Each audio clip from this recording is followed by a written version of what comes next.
नमस्कार दोस्तों, आपका आपके अपने चैनल में स्वागत है। दोस्तों अभी जो है आपको पता ही है कि एचपीयू ने जो है वो वैकेंट सीट्स की लिस्ट जो वो जारी कर दी है और इसी के साथ जो है वो कल से आपका मोप अप राउंड काउंसलिंग जो है वो स्टार्ट होने जा रही है।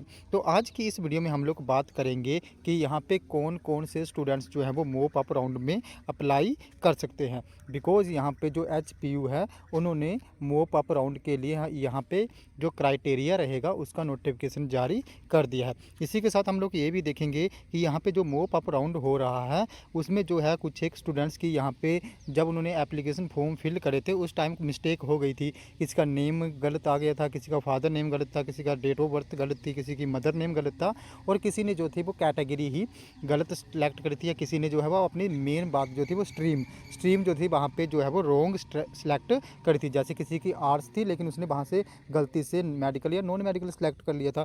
तो इस मोप अप राउंड में जो है वो आप लोग यहाँ पे करेक्शन भी कर सकते हो और ये करेक्शन आप कैसे कर सकते हो इसके बारे में भी बात करेंगे। और इसी के साथ हम लोग ये भी देखेंगे कि जो वैकेंट लिस्ट आई है क्या उसमें गवर्नमेंट सीट्स बच गई हैं क्या वो मिल सकती हैं या नहीं, और थर्ड राउंड काउंसलिंग के बाद यहाँ पे कट ऑफ कितनी गई है गवर्नमेंट सीट्स के लिए और जो मोप अप राउंड होगा अब उसमें कितनी जा सकती है। तो आज की वीडियो में हम लोग जो है वो इन सभी मेन टॉपिक्स के बारे में बात करेंगे। तो वीडियो के लास्ट तक ज़रूर बने रहें। तो चलिए दोस्तों करते हैं वीडियो को स्टार्ट। तो आप लोग यहाँ पे जो है वो एचपीयू प्री एडमिशन्स की साइट पे जाके चेक कर सकते हो कि यहाँ पे जो रिवाइज शेड्यूल है आपका मोप अप राउंड का वो एचपीयू ने जारी कर दिया है। इसी के साथ एलिजिबिलिटी क्राइटेरिया फॉर कोरेक्शन का mop up round of BEd online counselling, तो उसका नोटिफिकेशन भी यहाँ पे जारी हो गया है और जो आपकी वैकेंट लिस्ट है उनका यहाँ पे नोटिफिकेशन भी जारी जो है वो हो गया है। तो अब अगर हम लोग बात करें तो कि आपका जो मोप अप राउंड होगा या जिसको आप फोर्थ राउंड काउंसलिंग भी बोल सकते हो वहाँ पे कौन कौन स्टूडेंट्स हैं जो अप्लाई कर सकते हैं। उससे पहले अगर हम लोग को यहाँ पे बात करें कि अगर यहाँ पे किसी स्टूडेंट्स ने अपना नेम उसका जब उसने एप्लीकेशन फॉर्म फिल करता है name, father name, mother name, address, mobile number, email ID, stream, gender या कैटेगरी उसने गलत लिख दी थी तो उसको वो जो है वो अब करेक्ट कर सकते हो। तो उसके लिए यहाँ पे जो है वो 200 रुपये फ़ीस लगेगी और आप लोग जो है यहाँ पे इसको करेक्ट कर सकते हो। तो इसको करेक्ट करने के लिए जो है वो आपको एचपीयू प्री एडमिशन्स की साइट पे जाना पड़ेगा जहाँ से आप लोगों ने जो है वो एग्जामिनेशन फॉर्म अपना उसके लिए एंट्रेंस टेस्ट के लिए फिल करा था, आपको उसी साइट पे जाना पड़ेगा। वहाँ पे आपको अपनी आईडी और पासवर्ड के थ्रू जो है वो लॉगिन करना पड़ेगा और वहाँ पे जाके जो है वो आप लोग अपना जो जेंडर है, मदर नेम, जो भी आपकी मिस्टेक है वो चेक कर सकते हो। तो सिंपल से आप बात फिर से सुन लीजिए, आपने एचपीयू प्री एडमिशन्स टाइप करना है, वहाँ पे अपने नीचे स्क्रॉल डाउन करना। चलिए मैं आपको दिखा ही देता हूँ तो यहाँ पे करेक्शन कैसे करनी है। तो आप लोगों ने यहाँ पे साइट पे जाके जो वो एचपीयू प्री एडमिशन्स टाइप कर लेना। जैसे आप टाइप करोगे उससे पहले जो भी आपके पास फर्स्ट लिंक आएगा आपने उस पर क्लिक करके जो ओपन कर लेना। जैसे आप इसको ओपन करोगे आपने जस्ट नीचे जो है वो स्क्रॉल डाउन करना है। जैसे आप नीचे स्क्रॉल डाउन करोगे तो आपको यहाँ पे ऑप्शंस दिखे जाएंगे, पोस्ट ग्रेजुएशन। तो आपने जो है वो पोस्ट ग्रेजुएशन वाले ऑप्शन पे क्लिक कर देना है। तो जैसे आप यहाँ पे पोस्ट ग्रेजुएशन वाले ऑप्शन पे क्लिक करोगे तो आपके पास एक ऐसा इंटरफेस यहाँ पे ओपन हो जाएगा। तो यहाँ पे फर्स्ट ऑप्शन दिखेगा आपको स्टूडेंट लॉगिन, तो click here for student login. तो आपने इस ऑप्शन पे जो क्लिक कर देना है। इस पर क्लिक करने के बाद जो है वो आपके पास एक ऐसा इंटरफेस ओपन हो जाएगा। तो आप लोगों ने यहाँ पे जो अपना आईडी पासवर्ड फिल करना है और ये कैप्चा फिल करना है। उसके बाद आपकी आईडी ओपन हो जाएगी और यहाँ पे जहाँ भी आपकी मिस्टेक हुई है आप उसको ईजिली यहाँ पे जो है वो करेक्ट कर सकते हो और इसकी जो फीस लगेगी वो 200 रुपीज़ रहेगी। और अब फिर से हम लोग बात कर लेते हैं इसी के साथ जो हिमाचली बोनाफाइड और सिंगल गर्ल चाइल्ड हैं या जो PWD है फिजिकल हैंडीकैप्ड कैंडिडेट हैं, अगर उन्होंने भी कैटेगरी सेलेक्ट करते टाइम कोई गलती करी है तो वो भी इन कैटेगरियों को वहाँ पे चेंज कर सकते हैं। तो जैसे मैंने अभी आपको बताया वैसे वैसे जाके आप लोग जो है वहाँ पे जाके जो है वो अपनी फॉर्म में करेक्शन कर सकते हो। तो इसके लिए जो है वो पोर्टल ओपन हो गया होगा तो आप जाइए और करेक्शन कर लीजिए। इसके बाद जो है वो अब हम बात करें कि जो आपका मोप अप राउंड होगा उसमें जो है वो कौन कौन से स्टूडेंट करेक्शन कर सकते हैं और कौन कौन से स्टूडेंट यहाँ पे अप्लाई कर सकते हैं। तो सबसे पहले आप लोग देख सकते हो candidate who were assigned a merit rank and have not applied in first, second and third round of year. तो ऐसे स्टूडेंट जिनका नाम मेरिट लिस्ट में आया था लेकिन उन्होंने फर्स्ट सेकंड और थर्ड राउंड की काउंसलिंग के लिए अप्लाई नहीं करा था, वो यहाँ पे अप्लाई कर सकते हैं। इसी के साथ merit rank is only assign to the candidate with marks equal to और ग्रेटर देन 53। यहाँ पे वो ही स्टूडेंट अप्लाई कर सकते हैं जिनके या तो 53 मार्क्स हों या उससे ज़्यादा। यहाँ पे अगर किसी के जनरल कैटेगरी में 52 मार्क्स हैं तो वो अभी मोप अप राउंड में जो है वो अप्लाई नहीं कर सकता है। यहाँ पे जिनके जो है वो 53 मार्क्स या उससे ज़्यादा है जनरल कैटेगरी में, वो ही अप्लाई कर सकते हैं।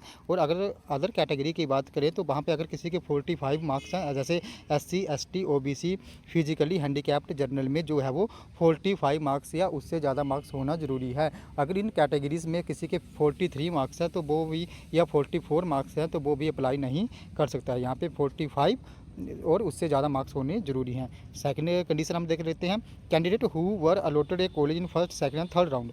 कि ऐसे कैंडिडेट जिनको फर्स्ट सेकंड और थर्ड राउंड में जो है वो कॉलेज मिल गया है लेकिन have not paid the admission fees confirm the allotment seat, लेकिन उन्होंने एडमिशन ही नहीं ली है, उन्होंने अपनी एडमिशन फ़ीस पे नहीं करी है, अपनी सीट कन्फर्म नहीं करी है, तो वो भी यहाँ पे अप्लाई कर सकते हैं। इसी के साथ candidate who were not allotted any seat in first second and third round of BEd online coaching. तो ऐसे स्टूडेंट जिनको जो मेरिट लिस्ट में जिनका नाम था, इट मीन्स कि जिनके 53 या उससे ज़्यादा मार्क्स थे जनरल में और अदर कैटेगरीज में 45 या उससे ज़्यादा मार्क्स थे, लेकिन उनको वहाँ पे सीट्स अलॉट नहीं हुई है फर्स्ट सेकंड थर्ड राउंड में, तो वो भी यहाँ पे अप्लाई कर सकते हैं। इसी के साथ candidate who have confirm their allotment seat in third round counselling and paying the online admission fees. तो ऐसे कैंडिडेट जिन्होंने थर्ड राउंड काउंसलिंग में जो है वो अपनी अलॉटेड जो कॉलेज हुआ था उसमें एडमिशन ले ली है और फीस भी पे कर दी है, लेकिन जब उन्होंने फीस पे करी है and have selected yes in the question do you want to change upgrade your existing college, तब जब उन्होंने ऑनलाइन फीस पे करी थी तब वहाँ पे उनको एक पॉप अप मैसेज शो हुआ था कि do you want to change upgrade your existing college.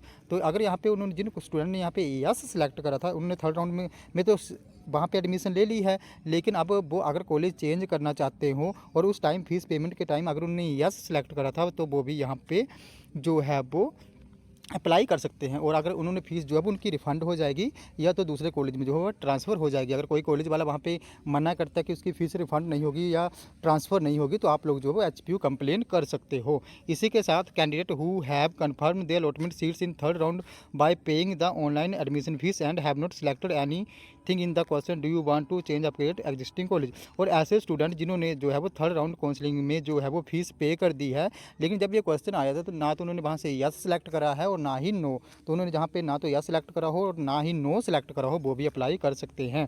और इसी के साथ candidate who will correct their detail in counselling form. तो ये सभी जो कैंडिडेट है वो यहाँ पे जिनके 53 या उससे ज़्यादा मार्क्स हैं या जिनके यहाँ पे 45 अदर कैटेगरी में उससे ज़्यादा मार्क्स हैं वो यहाँ पे करेक्शन फॉर्म को भी करेक्ट सही कर सकते हैं, लेकिन मीन्स उसमें जो है वो करेक्शन नहीं कर सकते हैं। अब बात आ जाती है कि candidate who can not apply in the correction cum mop up round of the BEd online counselling.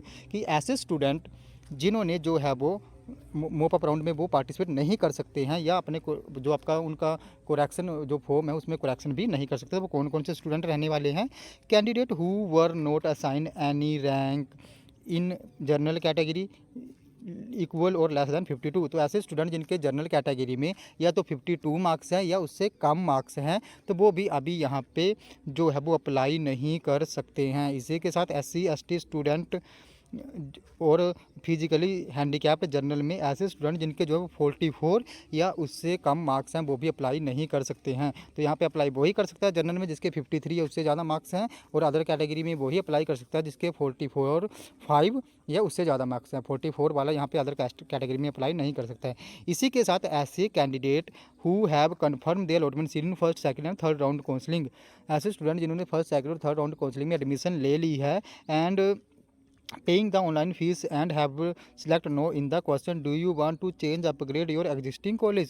तो जब उन्होंने फीस पेमेंट करी थी तब उनको एक पॉपअप मैसेज वैसे ही दिखा होगा कि do you want to change upgrade your existing college. तो उस टाइम अगर उन्होंने नो सेलेक्ट कर दिया वहाँ पे तो वो भी फोर्थ राउंड या मोप अप राउंड में पार्टिसिपेट नहीं कर सकते हैं। इसी के साथ candidate who are not Himachali bona fide. तो ऐसे स्टूडेंट जो हिमाचली बोनोफाइड नहीं हैं, जो हिमाचल के नहीं हैं and belong to other state, जो अदर स्टेट से यहाँ पे जो है वो बिलोंग करते हैं as vacant seat of other state category are merge into general open category seats after first round. तो उन वो भी यहाँ पे जो है वो अप्लाई नहीं कर सकते हैं, बिकॉज फर्स्ट राउंड काउंसलिंग के बाद जो उनकी सीट्स थी वो जनरल ओपन में मर्ज कर दी गई हैं। अब जो दूसरे स्टेट के स्टूडेंट हैं वो भी यहाँ पे अप्लाई नहीं कर सकते हैं। तो ये रही कौन कौन से स्टूडेंट अप्लाई कर सकते हैं और कौन कौन से नहीं। अब बात आ जाती है कि कुछ एक स्टूडेंट होंगे जिनके कम मार्क्स हैं, जैसे जनरल में उनके 54 हैं, उससे कम मार्क्स हैं, उनको सीट मिलेगी या नहीं मिलेगी। तो इसका सीधा सा आंसर, अगर मोप अप राउंड के बाद यहाँ पे सीट्स खाली रह जाती है, फिर यहाँ पे कोई भी अप्लाई कर सकता है, उसको जो जहाँ मर्जी चाहे उसको वहाँ पे सीट मिल सकती है। अगर मोप अप राउंड के बाद सीट्स खाली रहती हैं तो जिन स्टूडेंटों के कम मार्क्स हैं, 55 से कम मार्क्स हैं, तो उनको जो है वो यहाँ पे कहीं भी फिर सीट मिल जाएगी ईजिली, अगर वैकेंट रहती है। तो अगर नहीं रहती है तो फिर बाय लक उनको जो है वो यहाँ पे सीट्स नहीं मिलेगी।